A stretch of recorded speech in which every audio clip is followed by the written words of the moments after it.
The massive space station floated above the purple planet like a metal moon. It was the biggest structure Park Junho had ever seen. Through the small window of his holding cell, he could see ships from 100 different worlds coming and going. Some were small and fast. Others were so large they blocked out the stars. Junho pressed his forehead against the cold glass. His breath made a small circle of fog. Behind him, his 11 crewmates sat in silence. Some prayed. Some cried quietly.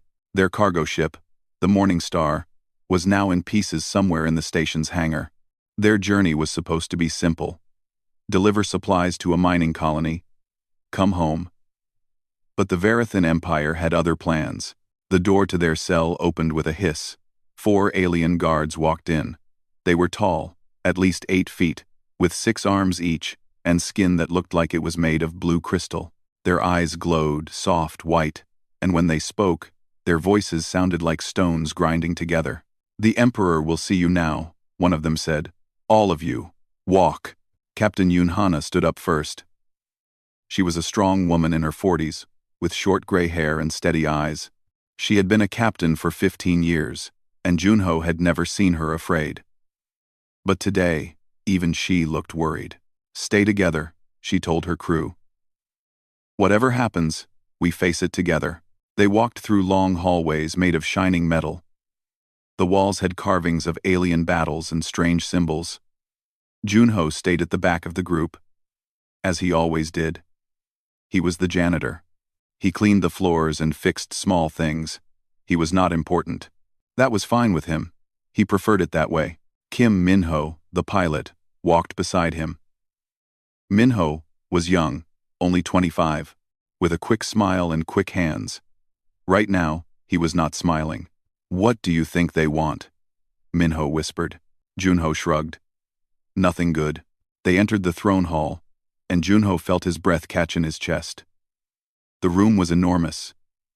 The ceiling was so high that clouds floated near the top. Thousands of aliens filled the seats along the walls. There were creatures of every shape and color. Some had wings. Some had tentacles. Some had no faces at all. This was the Galactic Council, Junho realized. The rulers of 100 worlds, all gathered in one place, and at the center of it all sat Emperor Kaldros. The Emperor was bigger than the other Verithan. His crystal skin was darker, almost black, and it seemed to glow from within. He had a crown of floating metal pieces that circled his head slowly. His 6 arms rested on the sides of his throne, and his white eyes looked down at the humans like they were insects. "So these are the humans," Kaldros said. His voice filled the entire hall without effort. "The species that thinks it can travel through our space without permission." Captain Hana stepped forward. Her voice was calm and clear. "Emperor Kaldros, our ship was on a peaceful mission. We meant no disrespect. We did not know this route was restricted. Please, let us go, and we will never return." The Emperor laughed. It was not a kind laugh. The other aliens in the room laughed too, filling the hall with strange sounds. "Let you go?" Kaldros said. "But you have come so far. And I have prepared entertainment." He raised one of his arms and pointed to the center of the room. The floor opened, and something rose from below. It was a ship, but it was unlike any ship Junho had ever seen. It was old, very old. The metal was dark and covered with strange patterns.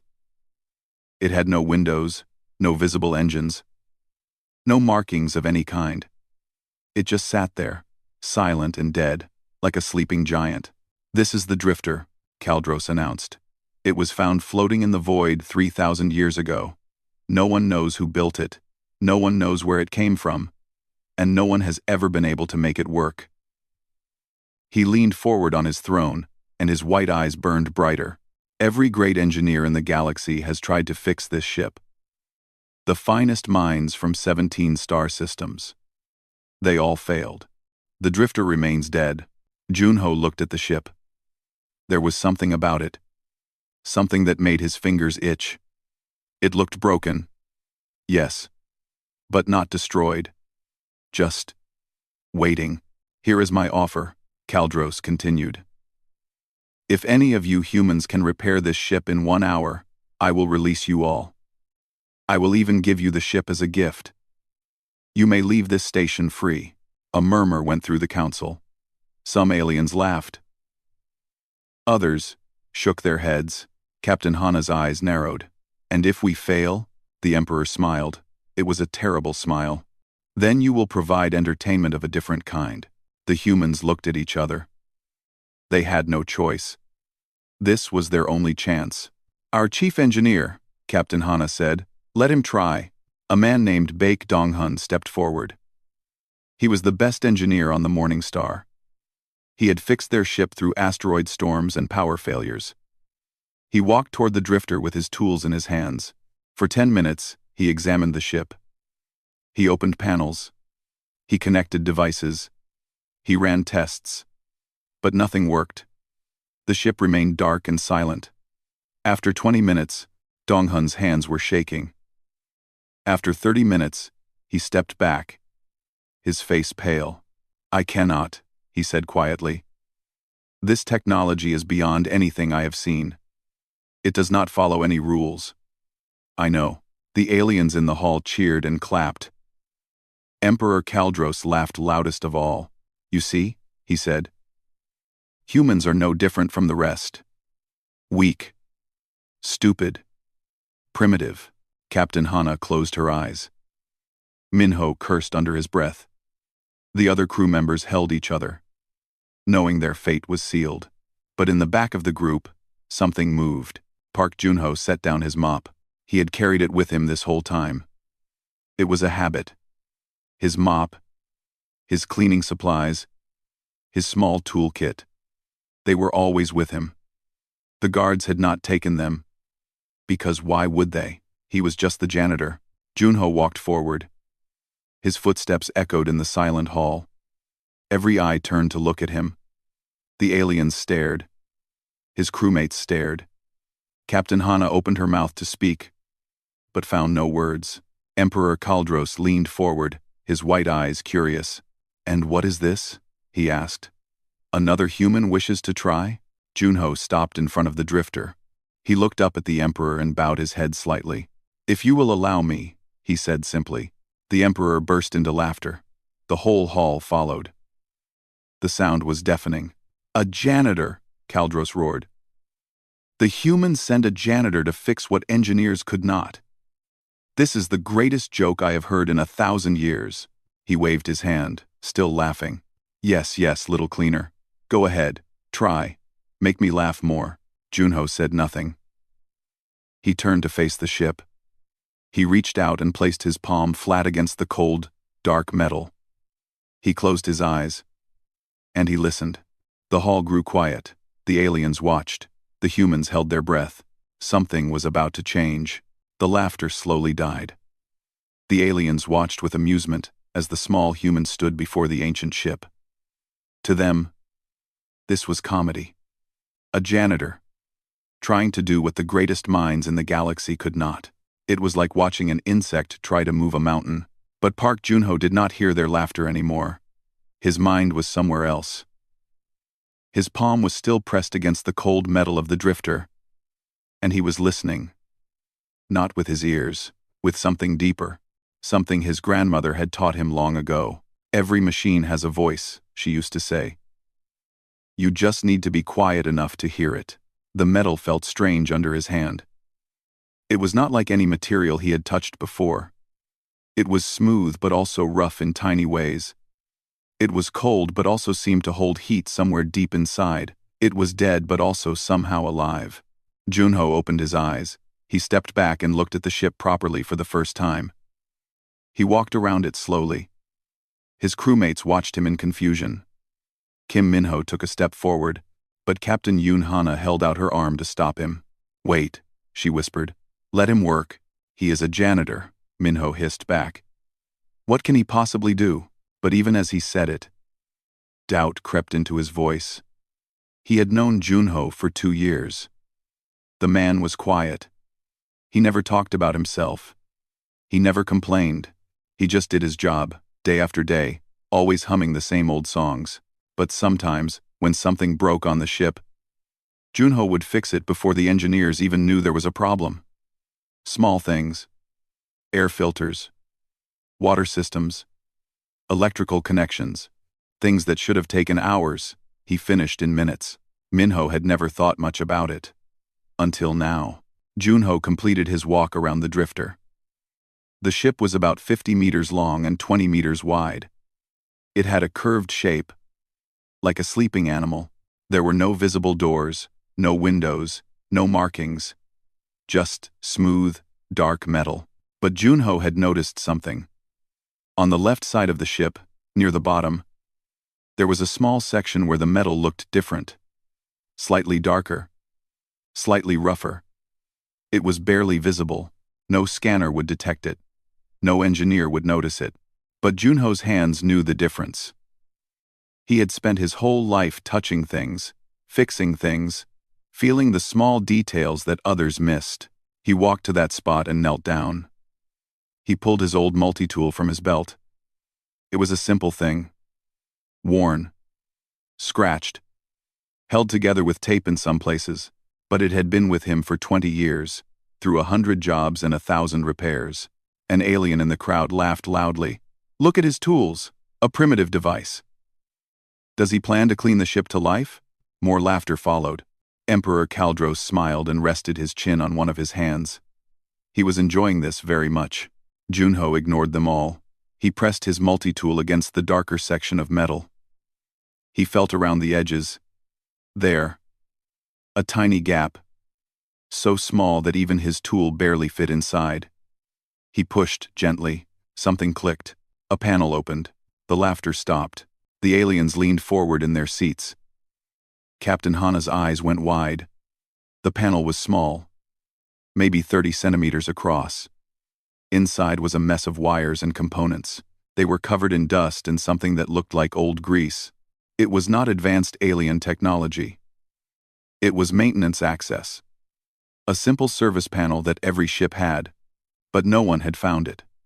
For 3,000 years, the greatest engineers in the galaxy had used their fancy scanners and their complex tools. They had looked for advanced solutions to an advanced problem. None of them had thought to check for something so simple. Junho pulled a small light from his pocket and shone it inside. He saw the problem immediately. A section of wire had come loose. It was hanging by a single thread, barely connected. Below it, a relay switch was covered in corrosion. Green and black buildup that blocked the flow of power. He had seen this before, 100 times, 1,000 times, in old ships, in broken machines, in the junkyards of Earth where he had grown up. Machines did not care if they were ancient or new, simple or complex.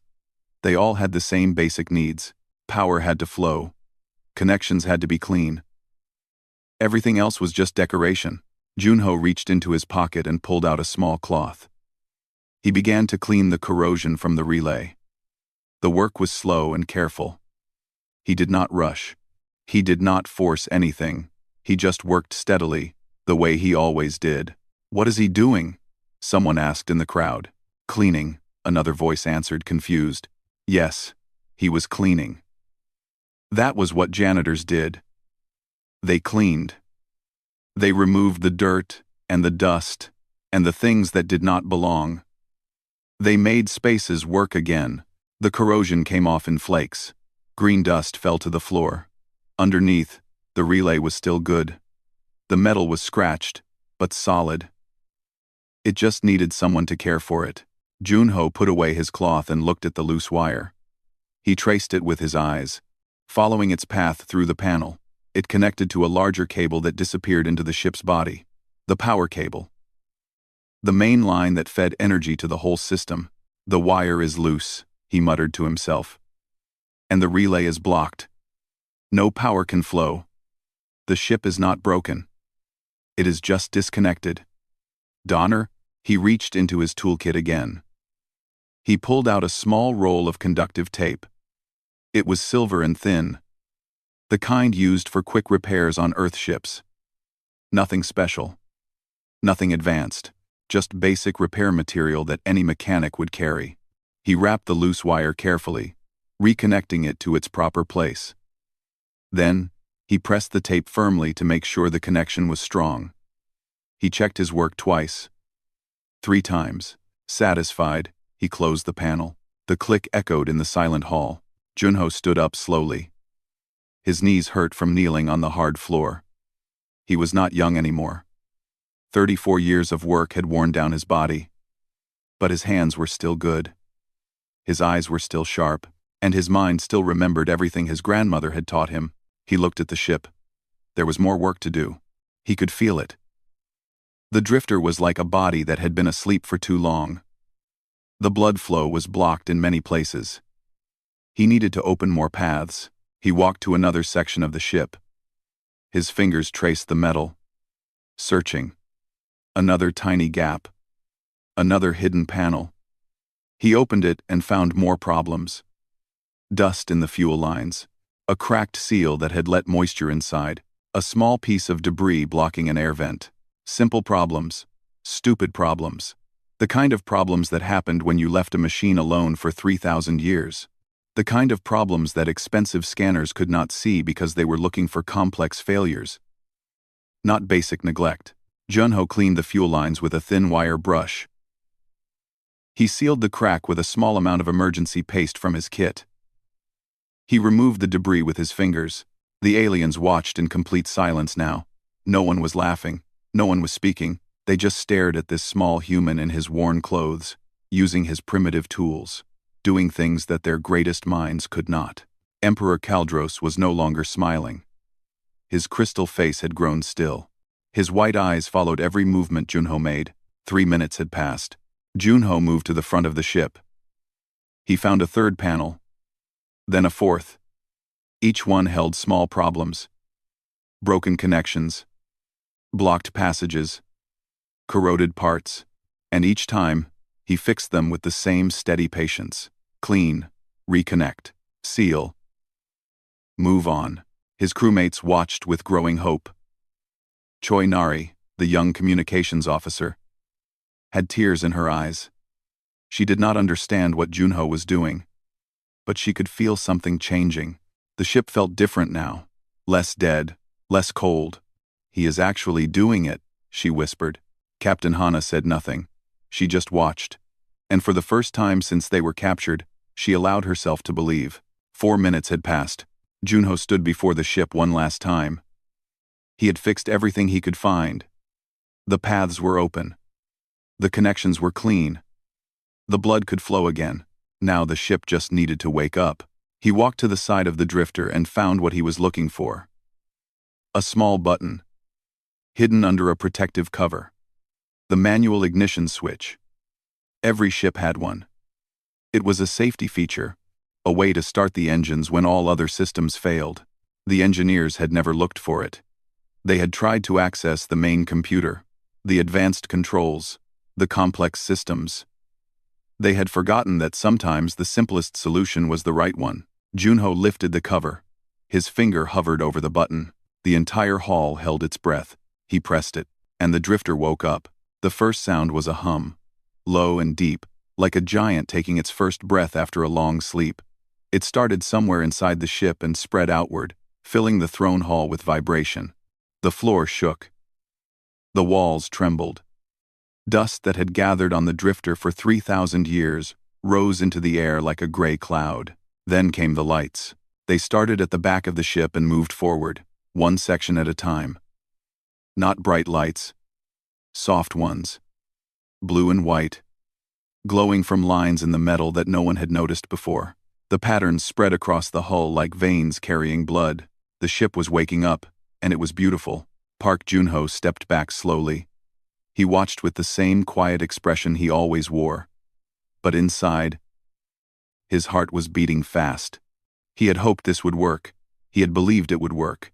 But seeing it happen was something else entirely. The hum grew louder. The lights grew brighter. And then the ship spoke. It was not words. Not exactly. It was a sound that went straight into the mind. A greeting. A question. A feeling of being awake after so long. Every being in the hall heard it in their own way. To some, it sounded like music. To others, like a whisper. To Junho, it sounded like a thank you. The Galactic Council erupted in chaos. Aliens jumped from their seats. Some shouted in languages Junho did not understand.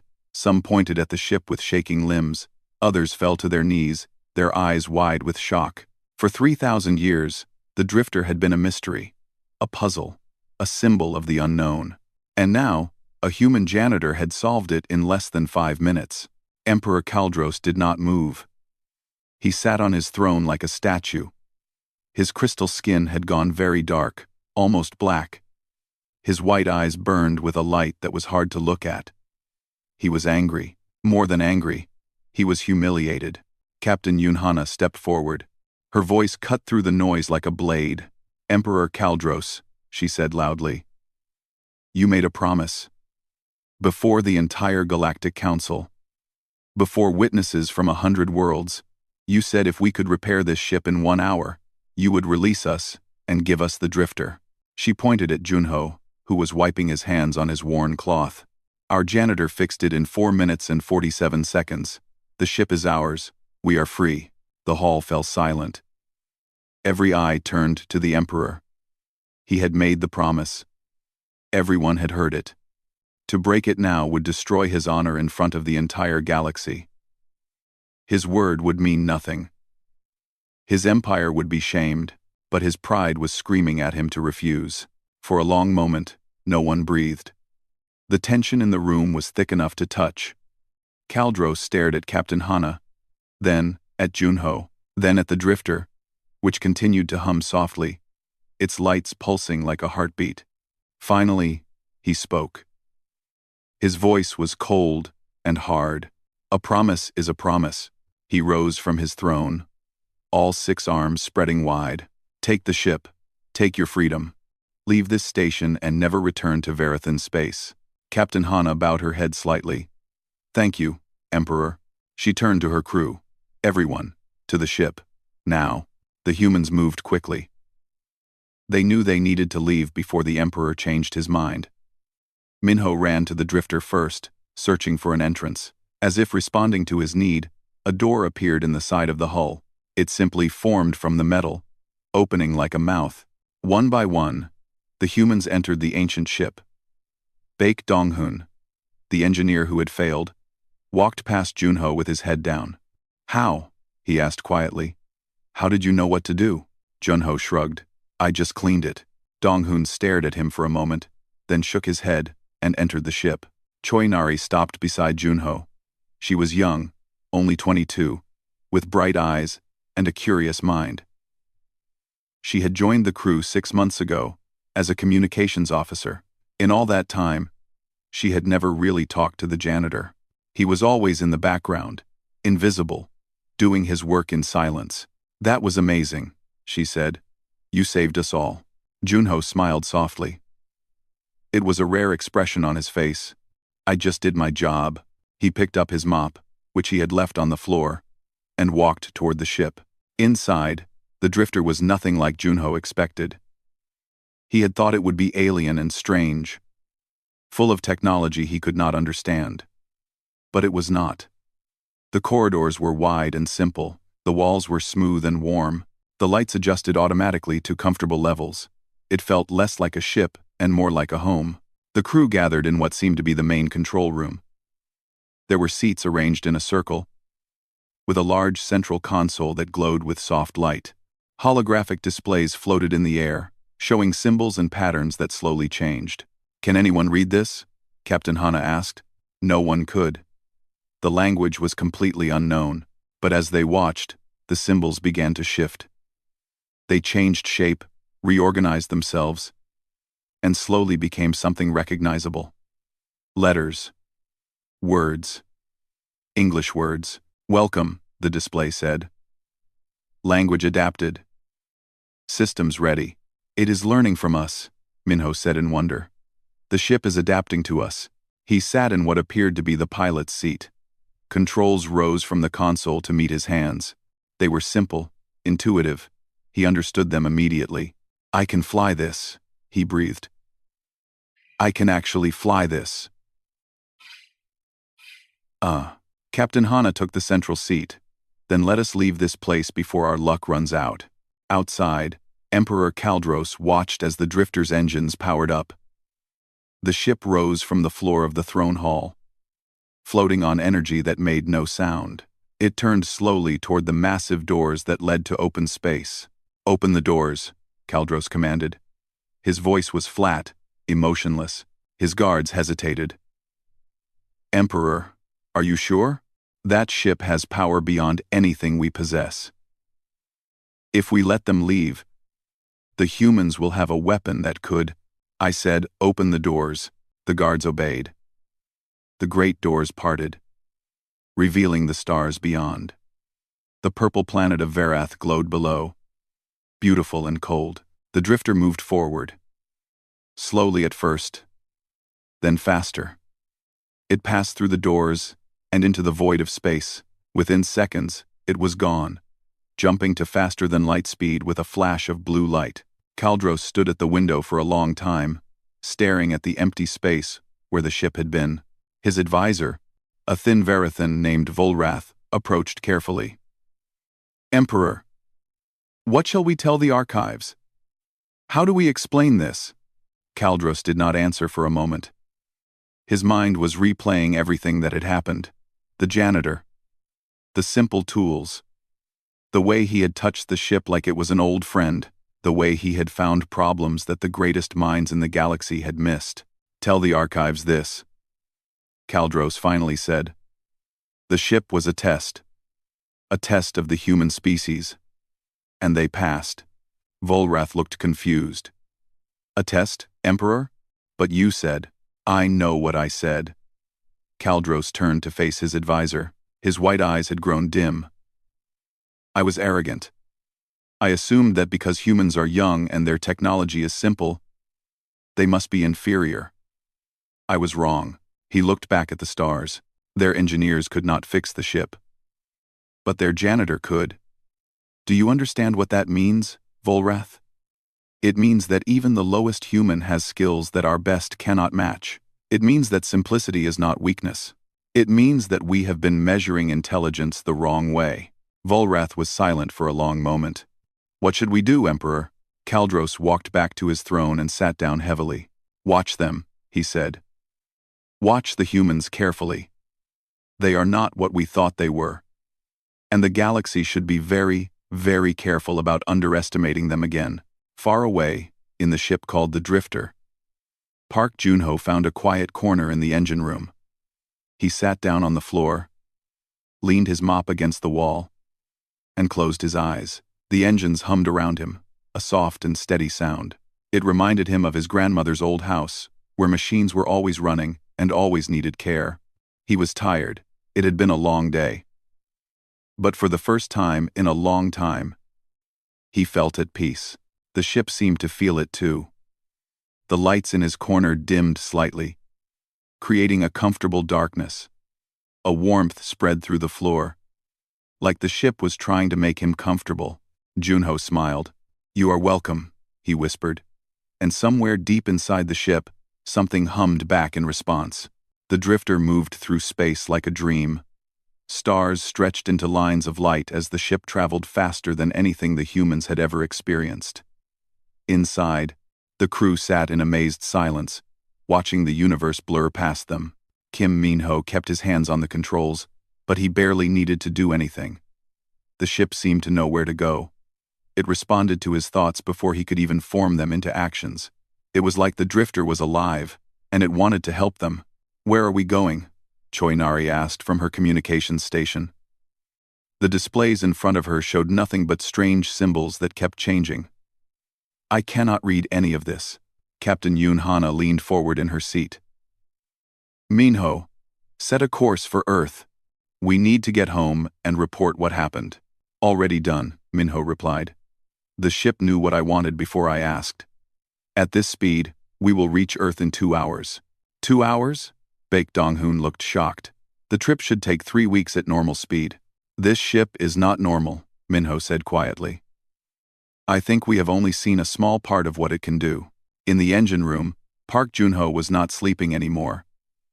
He was walking through the corridors, running his hands along the walls, getting to know the ship. The drifter was old, older than anything he had ever touched, but it did not feel old.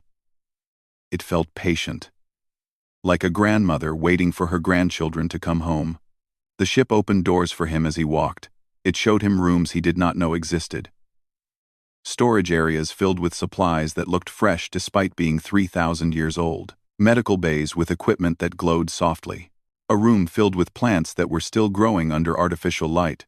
"You have been taking care of yourself," Junho said to the ship. "All this time, waiting alone, you kept yourself alive." The lights flickered in response.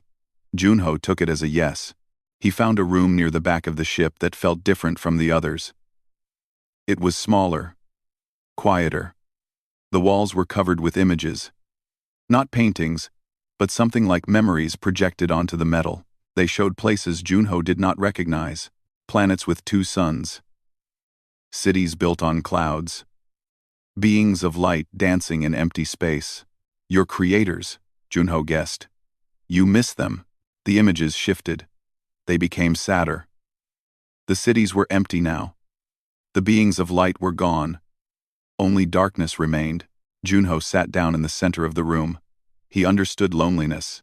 He had felt it his whole life. Growing up in the junkyards of Old Seoul, he had been alone. Working on cargo ships, he had been alone. He had always been surrounded by people but never really connected to them. He was too quiet, too strange, too focused on things that no one else cared about. But this ship understood him. This ship knew what it was like to be overlooked, to be forgotten, to wait for someone who might never come. "I will take care of you," Junho promised. "As long as I am here, you will not be alone again." The room grew warmer. The images on the walls changed. They showed Earth now, blue oceans, green forests, cities full of light. The ship was showing him that it wanted to learn about his home. Junho smiled. "Let me tell you about my grandmother," he said. Back in the control room, Captain Hana was thinking about the future. The drifter was valuable beyond measure. Every government in the galaxy would want it. Every empire would try to take it. Owning this ship would make humanity a target. "We need to be careful about what we tell people," she said to her crew. "If word spreads about what this ship can do, we will have enemies we cannot imagine." "Too late for that," Nari said. She pointed at her display. "I am picking up signals from across the galaxy. The news is already spreading. The Galactic Council is talking about nothing else." She read from the translation that the ship provided. "Humans fix ancient ship. Varathan Emperor humiliated. Balance of power shifting." "These are just the headlines." Minho laughed, but there was no joy in it. "Great. We escaped one enemy and made 100 more." "Not necessarily," Donghun said slowly. He had been quiet since they left the station, ashamed of his failure. But now he was thinking like an engineer again. "This ship is powerful, yes. But power is not just about weapons. It is about what you can offer." Captain Hana looked at him. "Explain." "The drifter has technology that no one understands. If we share that knowledge, if we help other species learn from it, we become valuable. Not as enemies, but as partners. We become too useful to attack." Nari nodded. "Diplomacy through generosity. It could work, or it could make us look weak," Minho argued. "Giving away our advantage?" "It is not our advantage," Captain Hana said firmly. "It is Junho's." They all went quiet. She was right. None of them had fixed the ship. The janitor had. Without him, they would be dead, or worse. "Where is he anyway?" Nari asked. "I have not seen him since we left." Minho checked the ship's internal sensors. "He is in a room near the back. The ship calls it the memory chamber. Life signs are normal. He seems to be just sitting there." Captain Hana stood up. "I will go talk to him." She walked through the corridors, following the directions the ship gave her. The drifter guided her gently, opening doors and lighting her path. It was strange to be cared for by a machine, but also comforting. She found Junho in the memory chamber. He was sitting on the floor with his eyes closed, surrounded by swirling images. When she entered, the images faded respectfully. giving them privacy. "Captain," Junho said without opening his eyes. "Is there a problem?" Hana sat down across from him. "No problem. I just wanted to check on you." Junho opened his eyes. They were calm and steady, as always. "I am fine." "You saved us all," Hana said. "I never thanked you properly." Junho shook his head. "No thanks needed. I just did what I knew how to do." Hana studied his face. She had been his captain for 2 years, but she realized now that she knew nothing about him. He was just the janitor. The quiet man who cleaned the floors and fixed small things. She had never thought to ask about his past, his skills, his story. "How did you learn?" she asked. "Where did you get that knowledge?" Junho was quiet for a moment. Then he spoke, his voice soft and distant. "My grandmother raised me in the junkyards of Old Seoul. After the wars, there was so much broken technology. Ships, machines, computers, things from before the collapse. Most people saw garbage. My grandmother saw opportunity." He looked at the walls, where faint images were starting to return. "She taught me that every machine deserves care. Every broken thing deserves a chance to work again. She said that the universe is full of things that people throw away because they do not understand them. Our job is to understand." Hana listened without interrupting. "I joined the military when I was 18.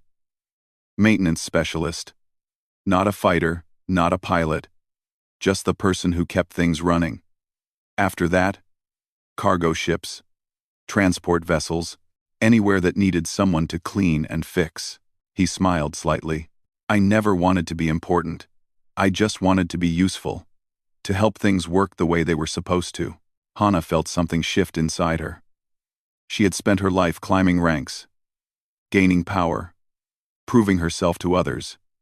But this man had no interest in any of that. He just wanted to help. And because of that simple desire, he had done what no one else could. "The ship trusts you," she said. "I can feel it. It responds to you differently than to the rest of us." Junho nodded. "It was alone for a long time. Like me. We understand each other." "What does it want?" Hana asked. Junho looked at the images on the walls. They showed stars now, thousands of them, spreading across the galaxy like scattered jewels. "It wants to explore," he said. "It wants to see everything. It was built to travel, to discover, to learn. For 3,000 years, it was trapped in that throne room, surrounded by people who only saw it as a puzzle to solve. No one asked what it wanted." He turned back to the captain. "I think it chose us. Not because we are special, but because we were the first ones to treat it with respect. The first ones to listen." Hana absorbed this. A ship that could choose its own crew. A machine with desires and feelings. It was beyond anything she had learned in her training. "What do we do now?" she asked. Junho stood up slowly, his old knees complaining. He picked up his mop, which he had brought with him even here. "We go home first," he said. "We tell our people what happened. And then," he looked around the memory chamber, at the swirling images of stars and planets and possibilities. "Then we see where the ship wants to go." Captain Hana stood as well. She offered her hand to Junho, and he shook it. "Thank you," she said again, "for everything." Junho bowed his head slightly. "Thank you for letting me try, Captain. Most people would not have." They walked back to the control room together. The ship hummed happily around them, glad to have its new crew, ready for whatever came next. 2 hours later, Earth appeared in the view screen, blue and green and beautiful. Home. The drifter slowed down, entering orbit gently, as if it knew this moment was important. Below, ships from the United Earth Fleet were already gathering, sent to investigate the strange vessel that had appeared from nowhere. Minho opened communications. "This is the crew of the cargo ship Morning Star, aboard the vessel Drifter, requesting permission to approach." Round. There was a long pause. Then a voice came through, filled with shock and wonder. "Morning Star, we thought you were lost. We thought you were dead. How did you... What is that ship?" Captain Hana took over the communication. "It is a long story," she said. But the short version is this. We were captured by the Verathan Empire. They challenged us to fix an ancient ship that no one could repair. Our janitor did it in 5 minutes. The ship is ours now. Another long pause. Did you say your janitor? Hana smiled and looked at Junho, who was standing quietly in the corner, holding his mop. Yes, she said. Our janitor. And the galaxy will never underestimate humanity again. 1 year had passed since the drifter came to Earth. The world had changed in that time. News of what happened in Emperor Kaldros's throne room had spread across every star system. The story grew with each telling. Some versions said the janitor had fixed the ship in 3 minutes. Others claimed he had used magic. A few even said he was secretly an ancient being in disguise. Park Junho ignored all of it. He was still a janitor. He still cleaned the floors of the drifter every day. He still carried his old mop and his worn toolkit. The ship was bigger now that he knew it fully, with corridors and rooms that seemed to stretch forever. But that just meant more to clean. The United Earth government had wanted to take the ship. They called it a strategic asset, and said it belonged to all of humanity. But Captain Yoon Hana had refused. She reminded them that the ship was a gift to her crew, given by Emperor Kaldros himself, witnessed by the entire Galactic Council. Taking it by force would break galactic law and make Earth a target. Besides, the drifter had opinions of its own. When government officials tried to board without permission, the ship simply did not let them in. The doors stayed closed. The ramps did not lower. The hull became so cold that no tool could touch it. The message was clear. The drifter chose its crew, and it had already chosen. So the government made a deal instead. The crew of the Morning Star would become official ambassadors.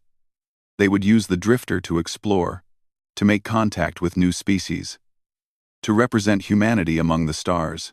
In exchange, they would share anything they learned. Technology, knowledge, discoveries. Everything would belong to Earth. Captain Hana agreed. It was a fair arrangement. The crew had grown since then. New members had joined, each one carefully selected. Scientists, diplomats, doctors, and more. But at the heart of it all, the original 12 remained. And at the heart of them was Junho. Today, the drifter was orbiting a planet called Veluna. It was a water world, covered entirely by a single great ocean. Beneath the waves lived a species called the Muri, intelligent beings who had never seen the stars. They did not have technology. They did not have ships. They lived simple lives, swimming in the deep, but they were dying. A disease had spread through their population. Their healers did not understand it. Their prayers did not stop it. In desperation, they had sent a signal into the sky, hoping someone would hear. The drifter had heard. Now the ship floated above the endless blue, and Junho stood at a window, watching the waves roll far below. "We have arrived," said Kim Minho from the pilot's seat. He was no longer just a pilot now. He was the ship's second in command. "The Muri are waiting for us at the coordinates they provided." Captain Hana nodded. "Prepare the medical team. We will take the shuttle down and see what we can do." She turned to Junho. "Are you coming?" He hesitated. In the past year, he had been to a dozen worlds. He had met species he could never have imagined. But he always stayed in the background, cleaning and fixing, while others did the important work. He was not a diplomat. He was not a doctor. What could he offer to dying aliens in a foreign sea? "You should come," Choi Nari said. She was standing beside him, older now, more confident. She had become the ship's chief communications officer, able to speak with beings who had no mouths and no voices. The Muri asked to meet the one who woke the drifter. They know the story. Everyone knows the story. Junho sighed. He did not like being famous. Fame was loud and bright and exhausting. But the Muri were sick. They needed hope. And if seeing him gave them hope, how could he refuse? "Okay," he said quietly. "I will come." The shuttle dropped through the clouds and landed on the water's surface. It floated there like a strange boat, surrounded by nothing but ocean in every direction. The water was clear and blue, so beautiful it hurt to look at. A moment later, the Muri appeared. They rose from the depths slowly. Hundreds of them. Their bodies long and graceful. They had smooth skin that changed colors with their emotions, shifting from blue to green to silver. Their eyes were large and dark, full of intelligence and sadness. They had no legs, only fins that moved like wings through the water. One of them approached the shuttle. It was larger than the others, with patterns on its skin that seemed to glow. The leader, the translation system in Junho's ear came alive. The Muri's voice was like singing. "Welcome, travelers from the stars. I am Kira, speaker of the Muri people. We thank you for answering our cry." Captain Hana stepped forward. "I am Captain Yoon Hana, of the ship Drifter. We came as soon as we heard your signal. Tell us about the sickness." Kira's colors shifted to deep purple, the color of grief. "It started one cycle ago. Our young ones began to weaken. They stopped eating. They stopped swimming. And then they stopped breathing. We have lost thousands. We do not know why. We do not know how to stop it." The medical team deployed their equipment, taking samples of the water, scanning the Muri who volunteered. Dr. Yang Sujin, the chief medical officer, worked quickly, her face growing more serious with each reading. "It is not a natural disease," she finally said. "There is something in the water. A chemical compound that is attacking their nervous systems. It is like a poison, but it is spreading and replicating like a living thing." Kira's colors went pale. "Poison? Who would poison our ocean?" "It could be natural," Sujin said. "An underwater vent, perhaps, releasing something toxic. Or it could be pollution from somewhere else in the galaxy, debris from a crashed ship." She trailed off, uncertain. Junho had been listening silently. Now he stepped forward, kneeling at the edge of the shuttle to look more closely at the water. "May I take a sample?" he asked. Kira studied him. Her colors shifted to something curious, almost hopeful. "You are the one. The cleaner who woke the ancient ship." "I am just a janitor," Junho said. "But sometimes, janitors notice things that others miss." Kira moved closer. "Take what you need, honored one." Junho scooped a small container of water from the ocean. He held it up to the light, turning it slowly, watching how it moved. Then he lifted it to his nose and smelled it. The medical team watched him with confusion. Their equipment was far more advanced than anything he had. What could he possibly learn by smelling water? But Junho had spent decades around machines and chemicals and waste. He knew the smell of corruption, the taste of decay, the look of things that did not belong. "This is not natural," he said quietly. "And it is not from space." He pointed down into the water, toward the darkness below. "Something is down there. Something broken. Something leaking. It has been doing this for a long time. But slowly. Too slowly. For you to notice. Until now." Kira's eyes went wide.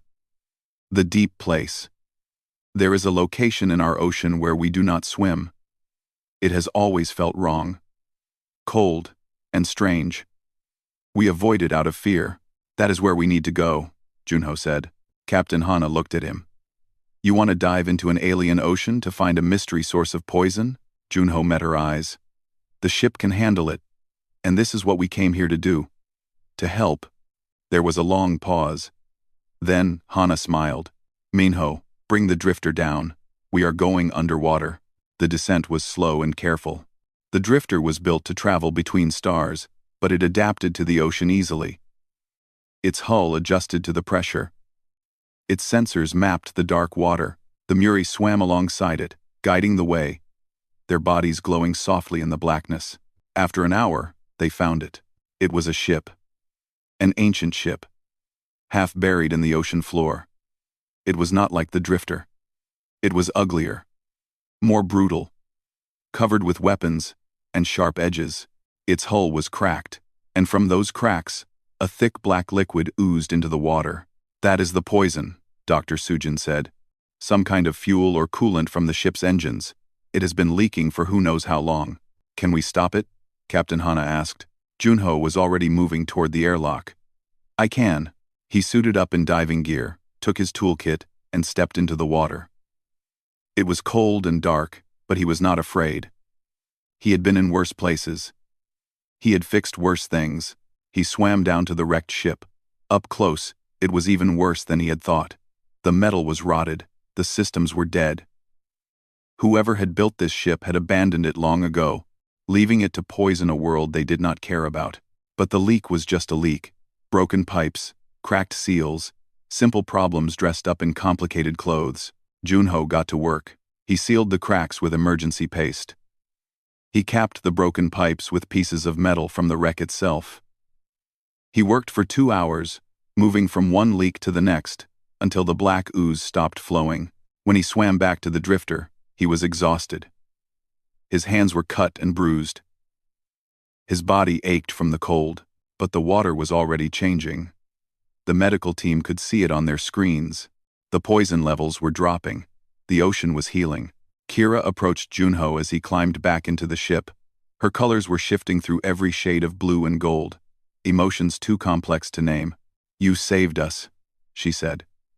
"You saved our children. We will never forget this." Junho bowed his head. "I just cleaned up a mess that someone else left behind. It is what I do." Kira reached out with one of her fins and touched his hand gently. "Among our people, the cleaners are sacred. They keep the waters pure. They ensure life can continue. We have a word for them that does not translate perfectly. But in your language, it would mean something like, protector of life." She looked into his eyes. "You are that for us now. You are that for all the worlds you visit. Never think that what you do is small." Junho felt something warm spread through his chest. His grandmother had said something similar, long ago. Every machine deserves care. Every broken thing deserves a chance. He was not just a janitor. He was a protector of life. The drifter rose from the ocean and climbed back toward the stars. The Muri watched it go, singing songs of thanks that echoed through the water. In his corner of the engine room, Junho sat down with his mop across his lap. The ship hummed around him, happy and proud. It had chosen well. Its crew was good. He closed his eyes and let himself rest. Somewhere out there, another world needed help. Another broken thing needed fixing. Another mess needed cleaning. And when the call came, he would be ready. He was Park Junho. He was a janitor, and the galaxy would never be the same.